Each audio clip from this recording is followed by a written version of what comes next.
All right, here is some continuation of graphing an exponential function. We had some of this before winter break, so we're just going to review it a little bit today. There will also be a second video you will need to watch on converting logs to exponents and exponents to logs. We will not cover that on the Thursday-Friday class. So here's just the parent function, y equals 2 to the x, and made a table. It's always good to include some negative numbers and some positive. I might have only done -2 up to +2. And a couple of things to note, if you had this in your notes from before break, is my y-intercept is 1. If I put in x of 0 to any base, this is base 2, anything to the 0 power is 1, so my y-intercept, if it's not stretched or compressed, is always 1. And then here is one other important point. You'll see that this point is 1, b, or whatever my base is, because anything to the first power is just going to be the number that we have there. So this is some of the things I'm referring to that should be in your notes. We know that exponents are one-to-one functions. They have a domain of all real numbers. If my base is greater than 1, I'm growing. I have a growth factor. And here we see those two important points we just showed in y equals 2 to the x. And then if b, or my base, is between 0, 1, or 1, otherwise known as a fraction, or a decimal, we're going to see a decreasing exponential function, or decaying. We still have our y-intercept of 0, 1, but now our point here is 1, which is 1 over b. And we also looked at our transformation form, where this was stretch or compress, or if it was negative, it means it was reflected over x axis. This was my right or left translation, and this is up or down. So I want you guys to, if you need to, go ahead and pause this if you didn't get these in your notes before. Right. So here's basically how you graph a transformation of an exponential function. This might be another place where you want to pause and take some notes when I'm done. All the same rules would apply. So here's our transformation form. And here's some things to note. Our horizontal asymptote, which we will not cross, is always going to be at y equals k. If we look at our function that wasn't transformed or in any way, we can see that our horizontal asymptote is the x-axis because k is 0, right?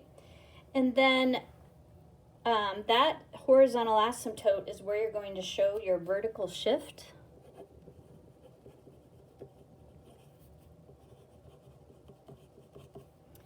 And then your y-intercept from your parent function, along with that first point, 1, b, is what moves left, right, also up or down with your parent function. So in other words, your horizontal asymptote will shift vertically by k, and your graph, all the points on your graph will shift left or right by h.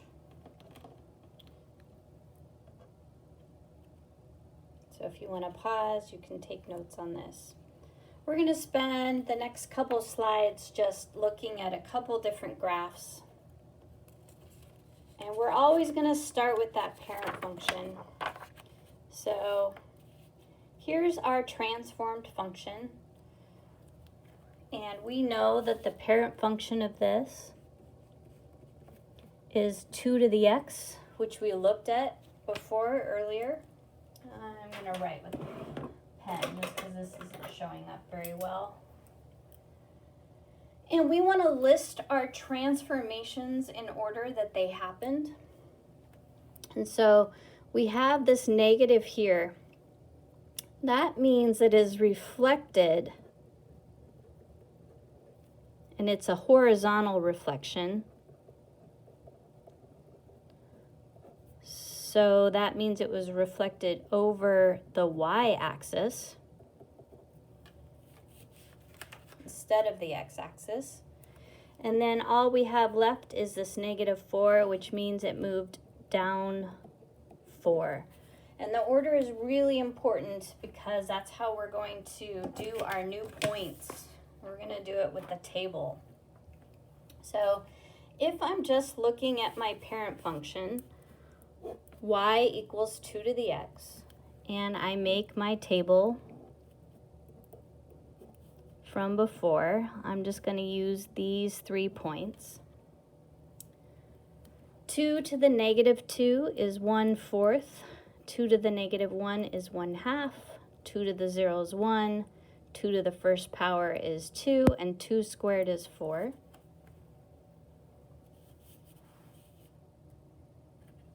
And I could go ahead and I could put those on my graph. So I'm going to put those here in blue. So -2, I'm at 1/4, -1, 1/2, 1, 1, 2 squared. And I can see that my graph is growing. So it might be something like this. So the next thing I want to do is I want to make my new points. So my new table.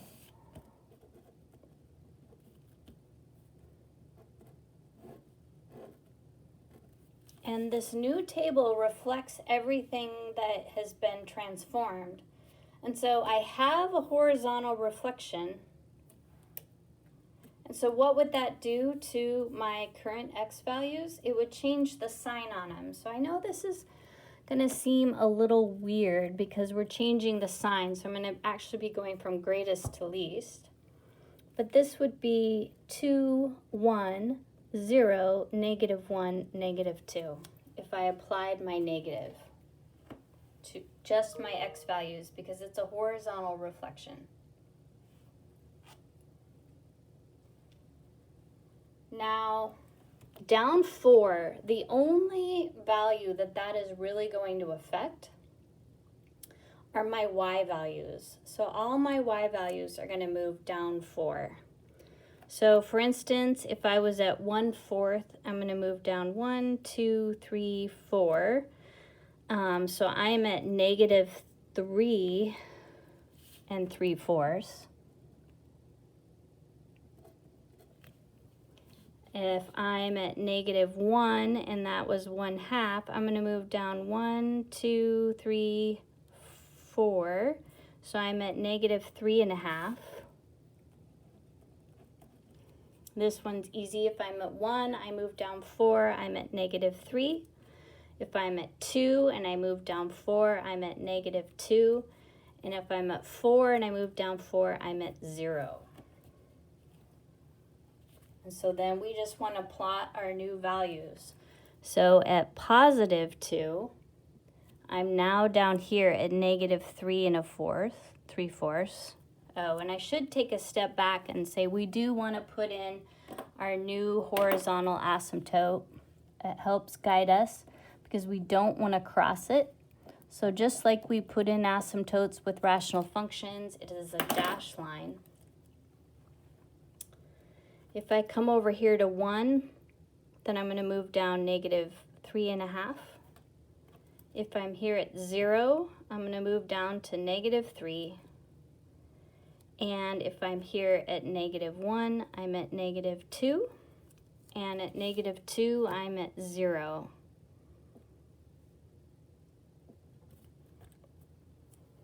So here is our new function. So notice how it's been flipped horizontally instead of vertically and shifted down 4.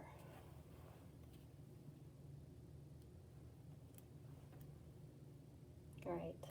So take a moment and make sure you get this. You can pause the video here if you want to get everything down. But I am, for time's sake, on the video, I'm going to move to the next graph.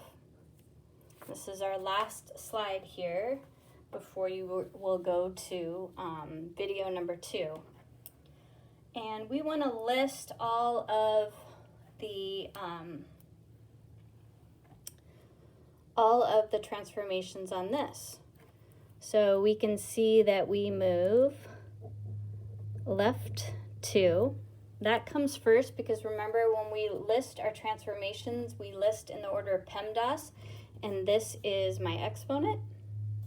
Then I'm going to list my negative next because that's multiplication. So this is a vertical reflection, meaning I'm going to shift over the x-axis. So you get all that on there. And then finally, I'm going to move up 5. So that means my new horizontal asymptote is going to be right here.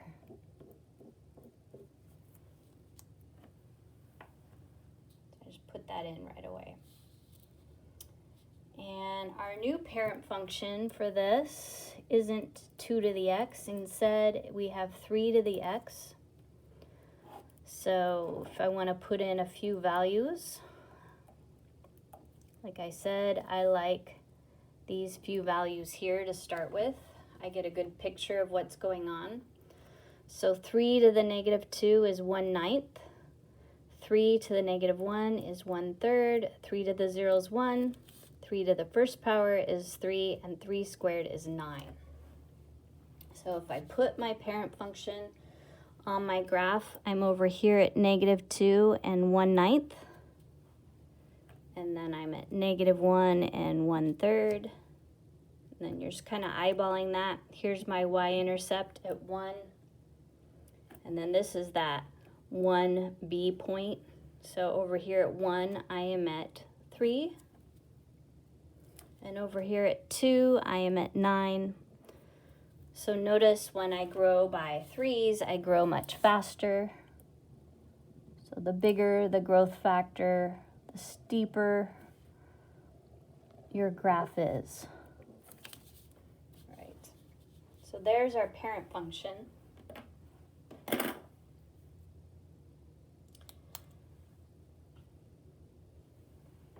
So just showing moving left 2, I'm going to have a couple different tables for this one. You're welcome to do it all in one, but this is only showing the transformation of left 2. So left 2, if you think about it, moving left or right, that only changes my x values. So I'm going to move this x value of negative 2 left 2. So it'll be at negative 4. And then my value of negative 1 is going to be moved left 2. So I'm at negative 3. 0 becomes negative 2, 1 becomes negative 1, and 2 becomes 0. And I haven't shown the transformations yet of the y. This is just showing left 2. I have 2 values that affect the y. I have a reflection and I have up 5. Those don't affect my x values at all. Those are only going to affect my y values. So if I want to show my reflection and up 5, here's those table of values. So notice my x's will not change. So those are the new x's right here. Now what's going to change are these values. So, for instance, I need to take 1/9, multiply it by negative 1 because multiplication comes before addition, subtraction, and then add 5. So it becomes a negative 9th, and when I add 5, I get 4 and 8/9. Now I'm here at 1/3, so I have 1/3. I multiply it by -1 and move it up 5. So I get -1/3 plus 5 becomes 4 2/3. And then at my y value next is 1. I multiply that by -1 and move it up 5. So -1 plus 5 is a +4. I have 3. I multiply that by -1 and add 5. So -3 plus 5 is 2. And then finally, I have 9 times -1. And I move that up 5. And here I see a switch. I see that I'm going negative on this. So -9 plus 5 gives me -4. All right, so we're going to be going over here is my new value of -4. And I'm going to come up 4 8/9. Oops, that should be there. -3 is 4 2/3, so a little bit less. Then I'm at -2, I'm at +4.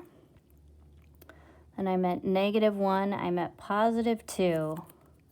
And then I go down a lot farther this time at 0. Then I'm going to be down here at -4. And so here I can see my vertical reflection